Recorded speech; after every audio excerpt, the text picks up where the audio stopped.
Welcome to Paranormal Yacker. You are invited to join me, your host, Stan Mallow, each week when I interview a different guest of note in their respective field: the unexplained, the mysterious, the macabre, UFOs, ghosts, Bigfoot, psychic phenomena. We explore them all on Paranormal Yacker. Uncharted explores the history, mythology, and evidence of those who traveled to pre-Columbian America. That, of course, goes against what we're taught in school, that being that Columbus was the one who discovered the New World in 1492. What are the reasons this narrative has become accepted as fact? So one of the most common questions that is asked, really.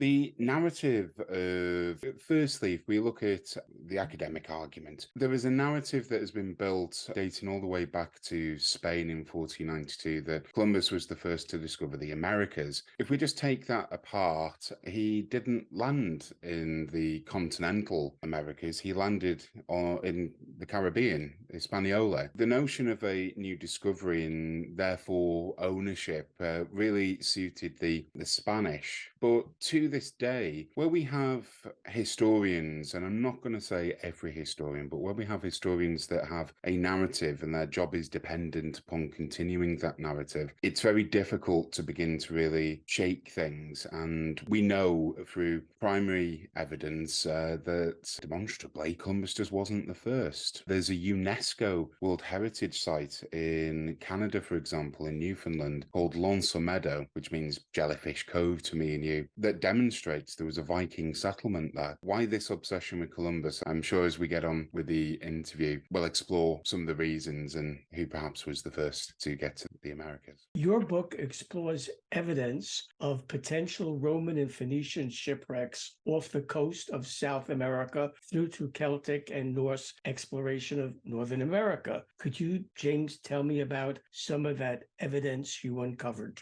Firstly, the works of Robert Marks, who was around in the 1980s. He was a diver. He was looking at wrecks. That was his profession. He dives in just off the harbour of Rio de Janeiro, Brazil, and uncovers what are known as amphorae, these sort of vessels, if you will, a drinking vessel, that is, that was commonly used in the ancient Mediterranean, in the Roman Empire, and before and after, you might argue. He found 10,000 shards of amphorae and then began to identify a Roman galley, perhaps even two Roman galleys off the harbour there. Now you can imagine that's quite an exciting discovery, and as is proper, if you discover something new, you then go and report it, which he did to the authorities. And the authorities reacted in a hasty and very unusual way, which was to ask him to leave the country. They revoked any further licenses for aquatic exploration. They said, no, you're not revisiting this dig. Off you go out of the country. When he was later allowed back in, and I think this is the early 1980s now, he found that when he went back to the site, it had been covered with sand, mud, basically from a sort of river scraper commissioned by the Brazilian government to bury the evidence. And of course, the question he wanted to know was, well, why would you do that? And it seemed that the answer for him was that the Brazilian government felt that what he'd discovered interrupted the origin story of that country going back to Portugal. They couldn't accept it. That was the first real piece of evidence that I'm aware of in the relatively modern period of Romans being in Rio. Now, whether that was a trading voyage or whether they were blown off course, that remains uncertain. But most certainly, we do know that there was evidence, and some of the shards that he describes and does manage to recover demonstrate that these are clearly Roman. Other cultures covered in Uncharted that visited the Americas long before Columbus include Egyptians, Greeks, and Vikings. Can you expand on when explorers from those cultures came to the Americas and the evidence that support those findings? The first thing to say is that there were already people in the Americas. So when we're looking at the discovery, it's I suppose the European and maybe Asian, if you will, European, Middle Eastern rediscovery discovery of the continent. But the Egyptians, very interesting, they spoke of a place that they referred to as the land of Punt. And this was a land that was bountiful with food, with nature, land of plenty, in other words. And the argument has been that this area, this territory, was in today's Somalia and around about that area. But it could very well be the Americas. And the reason that I say this is there are depictions of corn cobs, not just in burial tombs, or burial traditions and cartography in Egypt, but also even depictions in some of the burial structures themselves. Very similar if you've ever been to Rosslyn Chapel just outside of Edinburgh. There are depictions of corn cobs, about 80 years before Columbus so-called discovered the Americas. We have in Europe, there's a tradition in museums of Egyptian mummies that were sort of taken during the Age of Empire, if you will, and placed into museums. So I'm just thinking about one close to where I grew up in Manchester, the Manchester Museum, that has some mummies that have traces of cocaine, cocoa, and tobacco found within them. Now, it could be that there was some contamination when they were moving, but moving the bodies. Those three items I've just mentioned were particularly prevalent in the Victorian period. When you couple this up with parasites that are only found in the Americas, we're talking a particular bacteria, let's say, that is only found on American crops. When they're found within the intestines of the mummies, where the tobacco, where the cocoa, etc., is found, it becomes a little bit more difficult to argue that this was just someone touching or had dropped something on the mummy, for example. In Europe, they're referred to as the cocaine mummies. How do we go about explaining how this crop, the cocoa plants, etc., how does that end up contaminating? And the corn cobs, Stan, I don't know if you like corn cobs yourself. I do. Good answer. Sometimes I like to grill them, other times I like to boil them. And the first thing that you notice when you're cooking a corn cob is that they sink to the bottom of the pan if you're boiling them. That's because they're quite heavy. So we can't explain that corn cobs somehow floated. There was what's called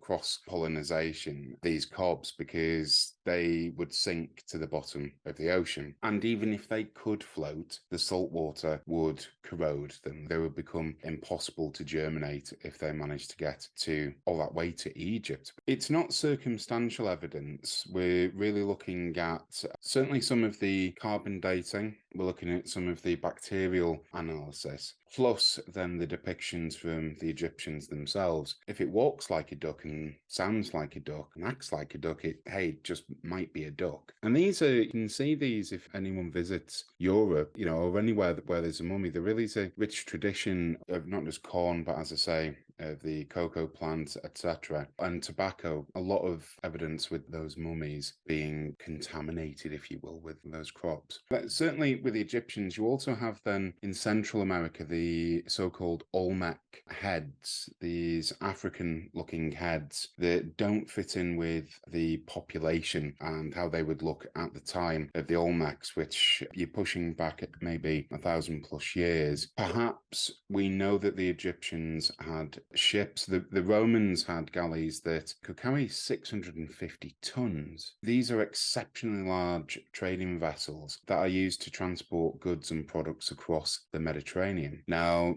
we know that they were doing this, and the length of the Mediterranean from Israel right to the Pillars of Hercules, today's Gibraltar, northern Morocco, that distance is much larger, almost double the length between the coast of Africa and South America. And with this in mind, when you look at the Olmecs and you look at some of the evidence, Middle Eastern looking heads that are found in Central America, it might just be that the Egyptians were visiting the area with some of their peoples. Various people from Asia also explored the Americas in ancient times. That includes one large Chinese group who likely settled in the Americas in 100 BC. That is astounding. Can you expand on that? I had a coffee in Britain with a sort of friend of a friend, just this very interesting Polynesian, actually, so just away from China for a moment. And he was explaining that within his family and friends,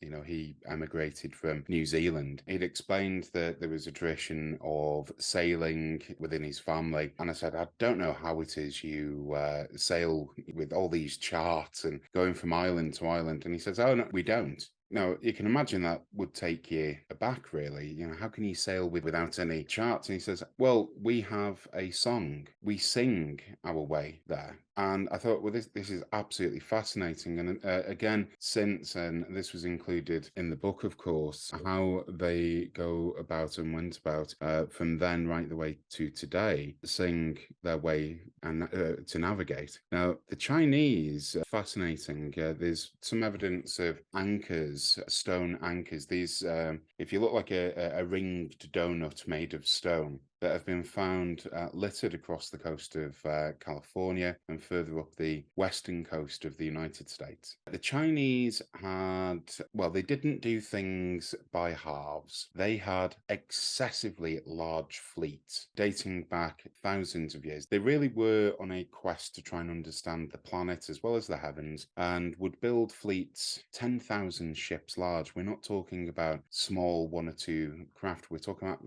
vast fleets. Zheng He is probably the more famous of the Chinese admirals, who very famously went from China to the coast of Africa, and who knows, may have made it to today's Bahamas. It's certainly one of the arguments for the famous Bimini Road, that this was actually a port or some sort of harbour, maybe built by the Chinese, maybe by others. But certainly, when you consider the Polynesians colonized the entirety of the Pacific, the largest ocean on our planet, of course, becomes infinitely possible then for other civilizations in the area, the Chinese, maybe the Japanese. And what we know about their societies is the Chinese, just away from the book, the Chinese were exchanging ambassadors with the Roman Empire. They were responsible for the Silk Roads that went from China to the eastern part of the Roman Empire, trading silk amongst other goods. They were trading all the way back then, yes, by land. By the time Europeans end up in China, so we know of Marco Polo, there are many others, it's only really from the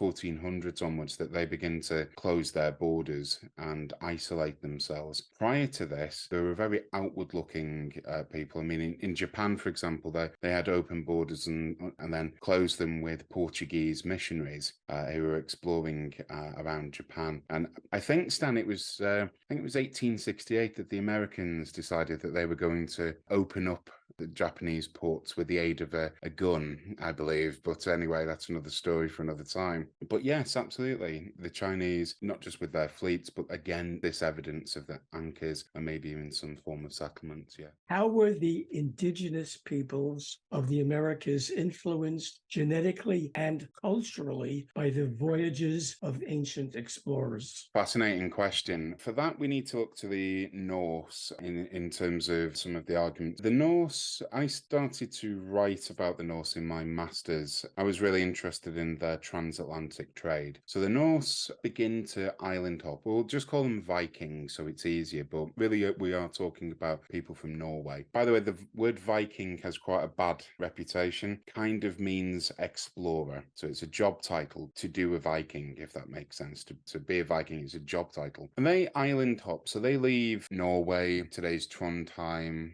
then Nidaros, and island hop. They end up in Britain, quite famously. Then the Orkneys, then from the Orkneys to the Faroe Islands, then to Iceland around about the 930s, if not a little earlier.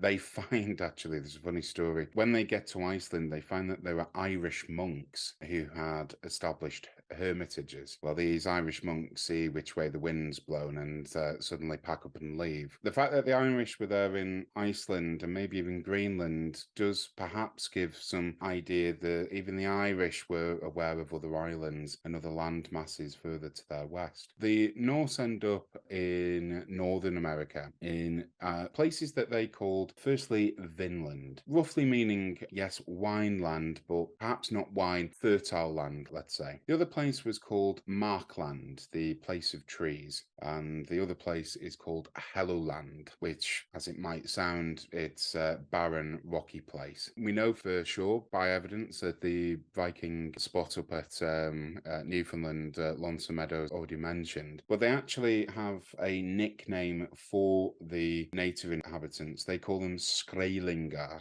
I can't translate that on air, but let's just say it's not flattering. So we know that some of the native inhabitants they really didn't get along with, but equally we then know that there were perhaps some others that they did. Now, for historians, we refer to those native cultures as the Thule and the Dorset cultures, and they were replacing each other, if that makes sense. If we just skip ahead to the 1350s, from 1000 AD to the 1350s AD, the Earth goes into what's known as the Little Ice Age. Global temperatures start rapidly cooling, and it's a period of glaciation. The Norse, or the Vikings, had settlements in Greenland that they called their Eastern and Western settlements. About 3,500 people, not too many. The big question is, where did they end up? There's very little by way of account that suggests that they left Greenland for Europe. Did they end up in North America? And there is still research ongoing around the DNA. Certainly, DNA is really difficult with native cultures due to smallpox infections,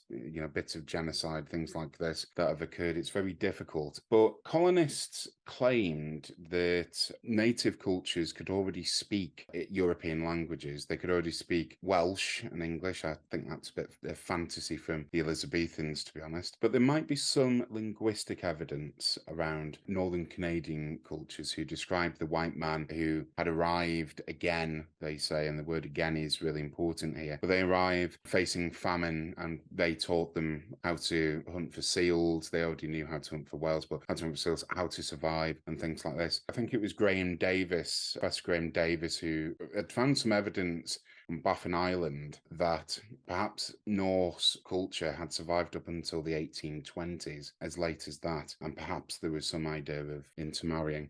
In terms of the DNA evidence, it's very difficult and is ongoing, but there is certainly other evidence around that would suggest that that missing group from Greenland did end up in North America. What, James, was the role of the Knights Templar in the discovery of the New World? The Knights Templar end up coming to a bit of an end. I'm currently writing a trilogy around the rise and the downfall of the Knights Templar, as well as their impact today. The Knights Templar had disbanded effectively by 1312. They had moved on to other chivalric orders. They had also ended up, for example, in Portugal, just changing their name from the Knights Templar to the Order of Christ, and they had some very interesting interactions with Henry the Navigator. I've just mentioned the Norse. I think it's important to say that the Sinclair family of Roslin fame, who were the Earls of the Orkney Islands, and the Orkney Islands are, if you imagine a map of Britain, they're in the northeastern, they're an island chain just off of northeastern Scotland. They're earls in incredibly difficult terrain, and we know that the Sinclairs were, not all,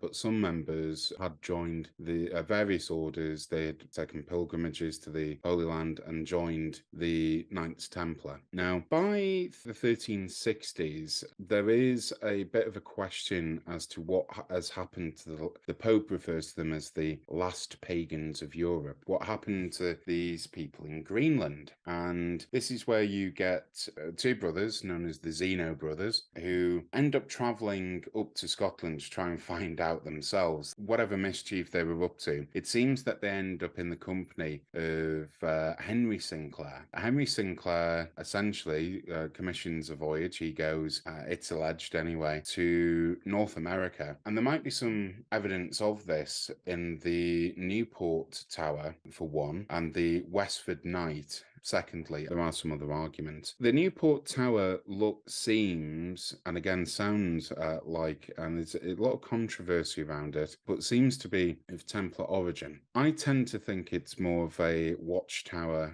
and living quarters. Others take the notion, actually, no, this was a Templar church. I'm okay with whatever it was. Historians, I should say, very rigid academics have said, no, this was a windmill that was built by the grandfather Benedict Arnold, also called Benedict Arnold, because he claims that he had a windmill. He doesn't claim that he builds it. He just says, I have one on my land. There are 8 columns for the Newport Tower. It seems to be oriented in a way that particular times of the year, the sun shines through windows, hitting particular keystones. It could very well have a Templar origin in terms of its construction. The Westford Knight is another remarkable carving, which apparently, I was just looking before the show, actually, of what the latest argument on the Westford Knight is from some very serious academics. And apparently, the knight, which you can etch with a paper and a bit of chalk, you can see the depiction of the knight. Apparently, nature loves particular knights.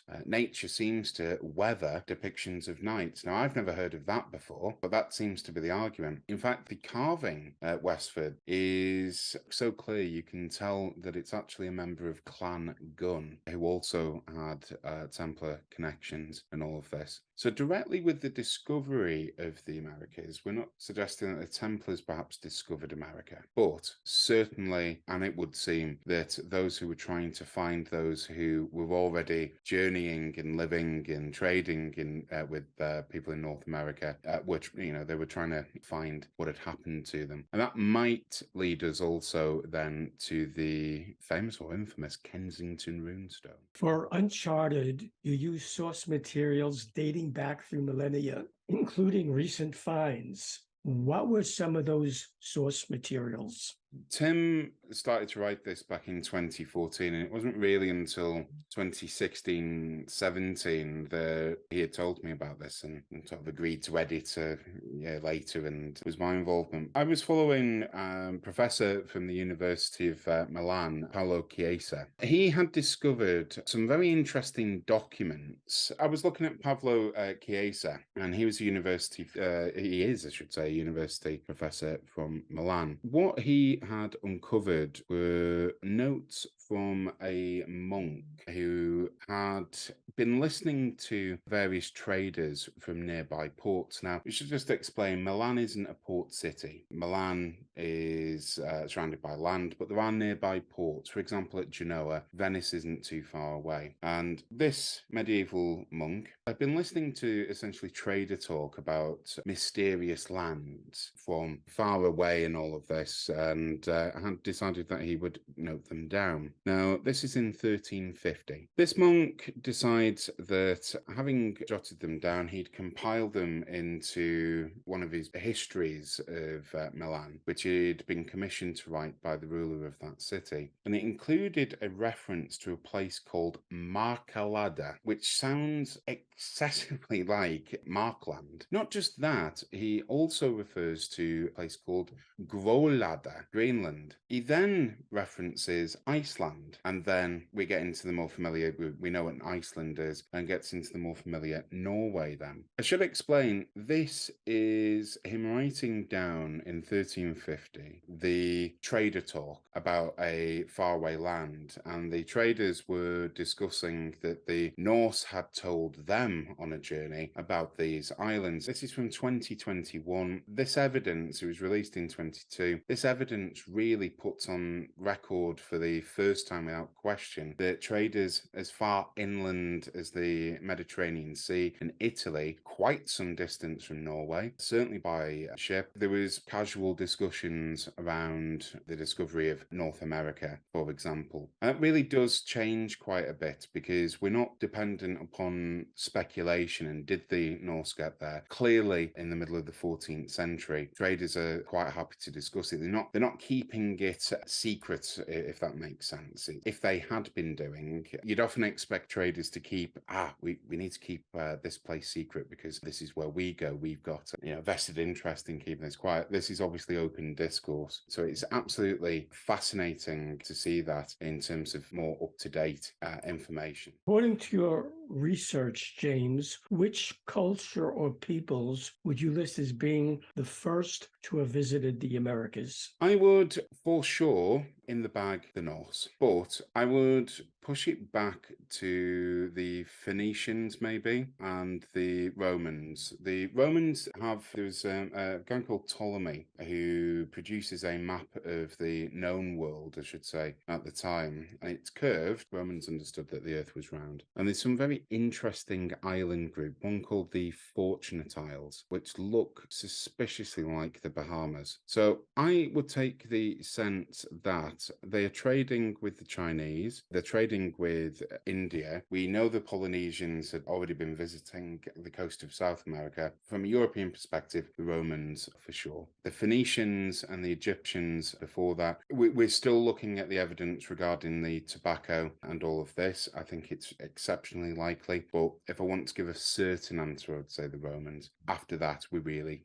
let's push it back to the Egyptians. If, James, you were given the assignment of rewriting our history books on the discovery of the New World, how would you treat Columbus? What he enabled was essentially a genocide of an entire people. The use of deliberately infected smallpox blankets to give to natives. They most certainly understood what they were doing. The way I would treat him would be, he wasn't that great an admiral. 1492, Columbus didn't discover anything new, is probably how I would head that. Columbus really represented a brand new country. So the crowns of Castile and Aragon had unified in 1492, and this new country of Spain in 1492 had just defeated the Moors, Al-Andalus. They'd pushed essentially an Islamic caliphate out of southern Spain. They then expelled the Jews from Spain horrendously, and then commissioned this relatively unknown, untested person, Christopher Columbus, who very much debatable whether that was his name, I would suggest. Columbus sort of meaning like the dove, these great doves of peace and of exploration themselves as birds. It is possible that he had converted from Judaism, or at least there's certainly an argument for it.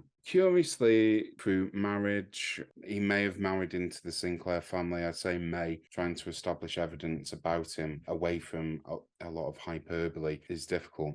The people who came before Columbus clearly weren't interested in acquiring territory, but were interested in trade. I've mentioned the Norse, who had invented the unicorn, really, reinvented the unicorn so they could sell narwhal. What came after Columbus essentially enabled empire building. Now, it's really difficult because without Spain laying claim to most of the New World, the Pope had divided the New World between the Portuguese and the Spanish, we wouldn't be having this conversation. So I can't expel Columbus from history because quite clearly events that led after this led to the English colonies, French, Spanish, and the history that we know. I would definitely suggest that Columbus Day be remembered more accurately, and I would suggest that we should remove the teaching of him being the first to discover, because Leif Erikson, we know archaeology tells us,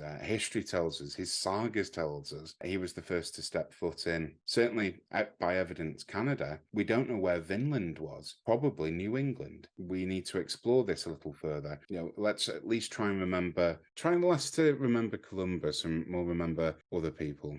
Leif Erikson being one, for example. Should viewers of Paranormal Yacker want to purchase Uncharted, a rediscovered history of voyages to the Americas before Columbus, how can they do that? They can go onto Amazon if they wish and type in Uncharted. One of the easiest ways would be to type in Tim Wallace-Murphy, Uncharted, or you can type in my name, James Martin, Uncharted. And there are a variety of shops, like I say, from Amazon. There is Wallace's, I think Target. There's a number of other stores that have the book in stock. And if you don't want to read, then you can also pre-order the book on Audible. It will be available in the coming months as an audiobook. James Martin, I thank you for being my guest on Paranormal Yakker. It has been most informative yakking with you. Thank you for letting me yak. Hi, everyone. This is Stan Mallow, the Paranormal Yakker. I hope you enjoyed the interview you just watched. To be sure you're amongst the first to receive new interviews when they're released and to have access to previous ones, subscribe to my free YouTube channel. To do that, all you have to do is press the subscribe button on your screen.